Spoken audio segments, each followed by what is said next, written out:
मेरा नाम नृग है। देखो, किसी से किसी का परिचय पूछो तो वो बड़े बड़े विशेषण खुद नहीं बताता।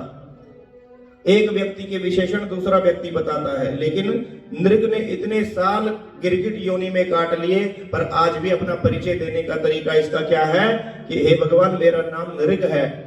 लेकिन आपने क्या कभी मेरा नाम नहीं सुना? दानियों में जब कोई बात आती है तो सबसे पहले मेरा ही नाम लिया जाता है। क्यों लिया जाता है? क्योंकि दान देने में जो सबसे उत्तम व्यक्ति अब तक का रहा है वो मैं ही हूं।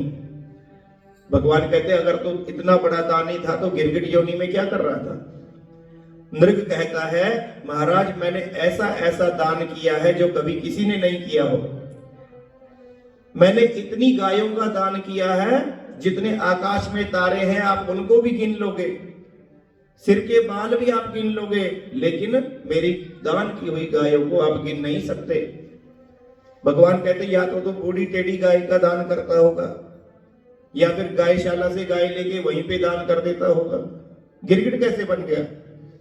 नृग कहता है, नहीं महाराज, मैं सोने के सींग मड़कर, चांदी के खुर मड़कर शास्त्रोक्त रीति से ही गाय का दान करता था।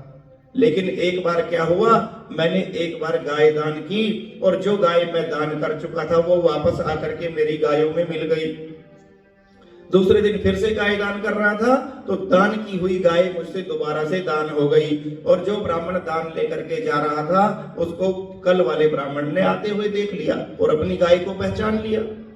दोनों में झगड़ा हो गया और झगड़ा मेरे दरबार में आया, लेकिन मैं कोई निर्णय नहीं दे पाया क्योंकि मैं स्वयं नहीं पहचानता था।